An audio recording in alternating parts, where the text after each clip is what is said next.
नमस्कार। उम्मीद करता हूं आप सब लोग स्वस्थ और सुरक्षित होंगे। लॉकडाउन के 42 दिन के लंबे इंतज़ार के बाद कल हमारी बैठक माननीय मुख्यमंत्री जी से हुई और सर्वदलीय बैठक बुलाया गया।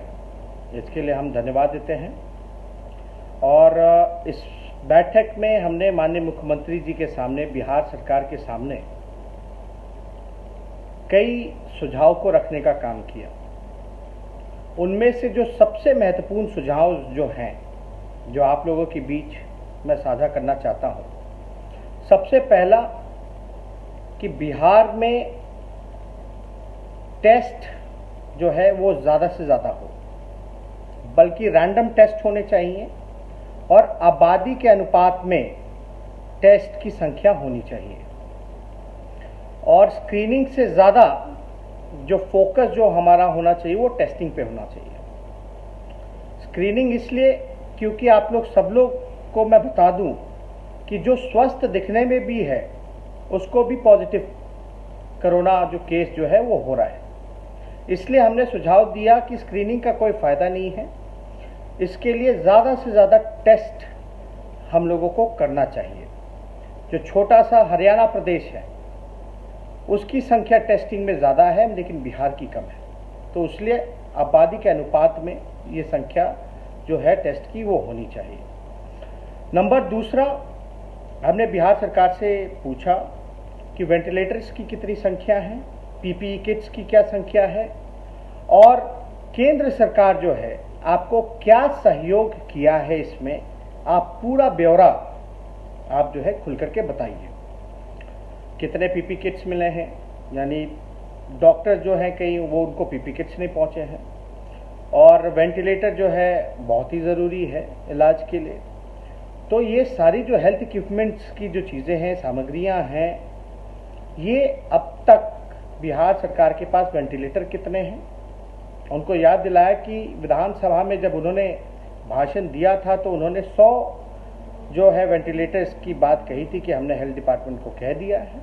और हमने ये महत्वपूर्ण भी सुझाव दिया कि दूसरे राज्य जो हैं वेंटिलेटर जो हैं या और चीज़ें जो हैं हेल्थ से रिलेटेड वो डायरेक्ट खरीदनी है तो बिहार सरकार भी खरीदे, जैसे छत्तीसगढ़ हो या केरल सरकार हो, ये डायरेक्ट ले। अब इसमें क्या उलझने हैं नहीं हैं, लेकिन बेहतर ये होगा। और साथ ही साथ हमने पूछा है कि केंद्र सरकार ने कितना सहयोग किया, आपको कितने वेंटिलेटर्स केंद्र सरकार ने दिए, पीपी किट्स कितने दिए, टेस्टिंग किट्स कितने उपलब्ध केंद्र सरकार ने कराने का काम किया। और हालांकि जो जवाब मिला उससे हम लोग संतुष्ट नहीं हैं और कोई ठोस इस पर कोई जवाब ही नहीं मिला कि कितने केंद्र सरकार ने क्या सहयोग किया। और हमने ये निवेदन की माननीय मुख्यमंत्री जी से कि और प्रदेश के मुख्यमंत्री जो हैं वो बाहर निकल रहे हैं, लोगों के बीच जा रहे हैं, आइसोलेशन सेंटर्स को देख रहे हैं। हेमंत सोरेन जी को हमने रेलवे स्टेशन के बाहर देखा। केरल के मुख्यमंत्री हों, बंगाल के मुख्यमंत्री हों या राजस्थान के मुख्यमंत्री, हर कोई जो है मुख्यमंत्रियों का एक्शन देख रहा है और खुल करके सामने आ रहे हैं, चुनौती को स्वीकार कर रहे हैं और कमियों को दूर कर रहे हैं। प्रेजेंटेशन हम लोगों के सामने रखा गया, हेल्थ डिपार्टमेंट ने रखा और आपदा के जो प्रबंधक जो अभी जो हेड जो लीड कर रहे हैं प्रतीक जी ने, उन्होंने प्रेजेंटेशन रखी। और इसलिए मुख्यमंत्री जी को हमने बोला क्योंकि जो प्रेजेंटेशन में जो आंकड़े जो दिखाए गए हैं उस पर हम लोग जो है ज़्यादा विश्वास हम नहीं करते। हमने सुझाव में भी बोला कि अधिकारी कुछ और कह रहे हैं और ज़मीन की जो रियलिटी है वो कुछ और है, हकीकत कुछ और है। इसलिए आप बाहर निकलिए, आप जो बैठक करते रहे हैं और जो फैसला जो भी लिया कि वो इम्प्लीमेंट हो भी रहा है कि नहीं हो रहा, या अधिकारी जो है आपके आंखों में धूल झोंकने का काम कर रहे हैं, गलत आंकड़ा दे रहे हैं। क्योंकि हमने कई बार ऐसा वीडियो देखने का काम किया है जिससे हम लोगों को शर्मिंदा होना पड़ा है और काफ़ी पीड़ा भी हुई है। ऐसे दर्दनाक वीडियोस भी हम लोगों ने देखा है और जिस तरीके से व्यवस्था होनी चाहिए थी वो व्यवस्था नहीं हो पाई है। और हमने एक और निवेदन किया कि जितने भी जनप्रतिनिधि हैं जो पब्लिक रिप्रेजेंटेटिव्स हैं, अगर उनका इस्तेमाल किया जाए तो ज़्यादा बेहतर होगा। इससे चेक एंड बैलेंस रहेगा। इससे अधिकारी कुछ और कहते हैं, लेकिन ग्राउंड की जो हकीकत है वो जनप्रतिनिधि ज़्यादा जानता है। विधायक उनकी जवाबदेही है और नैतिक जिम्मेदारी भी हम लोगों की बनती है, जितने भी पब्लिक रिप्रेजेंटेटिव हैं, कि लोगों के इस दुख में उनका सहयोग करें और ज़्यादा से ज़्यादा उनको मदद पहुंचाई जाए। क्योंकि अधिकारी जो है पूरी बात बताते हैं, नहीं बताते हैं, ग्राउंड रियलिटी क्या है। इसलिए जितने भी जनप्रतिनिधि हैं, खासतौर पे जो विधायक हैं, सांसद हैं, उनका भी इस्तेमाल किया जाए, देखभाल में लगाया जाए। और एक बहुत ही महत्वपूर्ण विषय जो हमने फेसबुक लाइव करके भी हमने आप लोगों से साझा किया था, एक MHA का एक नया गाइडलाइन आया है 3 मई का जो लेटर है, जिसमें भल्ला जी के ऑर्डर से निकला है कि जो बिहार के मजदूर हैं, जो घर जाना चाहते हैं, जो काम के सिलसिले से बाहर गए थे, मजदूरी करने गए थे, उनको वापस नहीं लाना है। तो हमने माननीय मुख्यमंत्री जी से कहा कि ये तो अन्याय है।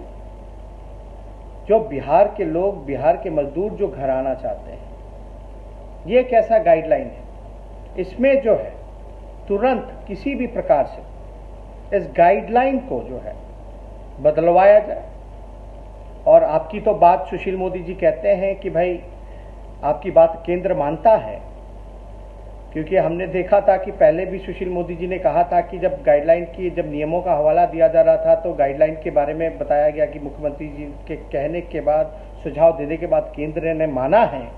तो उम्मीद करते हैं इसी प्रकार से कि ये गाइडलाइन में भी तब्दीली होगी और जो भी कन्याकुमारी से, कश्मीर से कन्याकुमारी जो भी हमारे भाई फंसे हैं, उनके लिए घर वापस आने के लिए, मजदूर जो गरीब हैं, एक राहत का काम जो है, उनके लिए राहत मिलेगी और उनको छूट मिलेगी।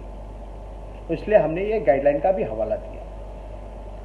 साथ ही साथ हमने जो मजदूर भाई हैं, खासतौर पे जो किराया उनसे वसूला जा रहा है, इसमें भी हमने सुझाव दिया है कि राज्य सरकार जो है अपने तरीके पूरा जो खर्चा जो है, राज्य सरकार जो पूरा खर्चा जो है एडवांस में ही रेलवे को बुकिंग कर दे।